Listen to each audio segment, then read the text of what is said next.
long did that take me to get through the ice? Not bad, 32 seconds. Yeah, how many feet of ice are there? About 2.5. All right, joining me now, Yannick, a professional tour guide with Ottawa River Guided Fishing. You got it. Let's see you with the manual on. All right. How long do you think it's going to take you? Maybe 20 seconds. All right, let's put you to the test. All right. On your mark, get set, go.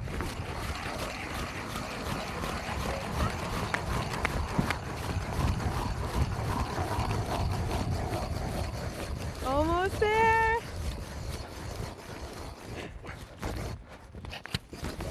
It's like you've done this before.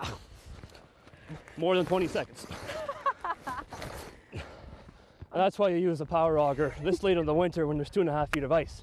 Is that how much ice we're standing on? Just about. Okay, so that's good news for people at home who might be a little bit nervous about the concept of ice fishing and the idea of falling through the ice. Yeah. Does that actually happen? It happens very occasionally. It's usually when people aren't being as safe as they should be. As long as you have 6 inches of good ice, there's no danger. How can you tell how thick the ice is? You drill a hole with a hand auger.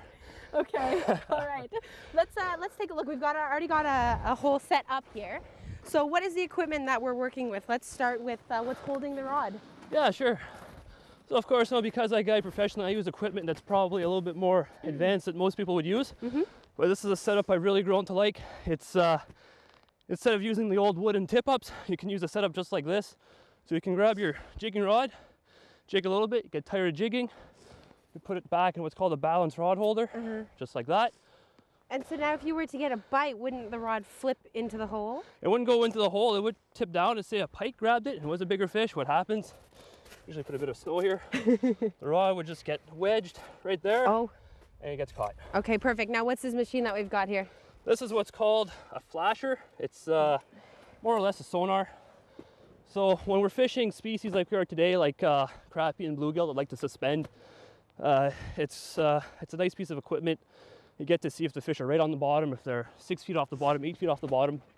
And also, if you're looking for a particular depth, it's nice that you don't have to drop your line in the water and just check your sonar, find your depth. Right, as soon as you put the hole in, the first thing you did was check how deep we were here. Yep. Now what kind of bait are we using today? Today we're using very small shiners. We're going after what's called crappie. They're a panfish. So, very small minnow like that on a single hook with a little bit of weight. And later on we'll be doing a bit of jigging for bluegills with worms. Okay, and what is the difference in using a minnow versus a worm? Some species prefer different baits.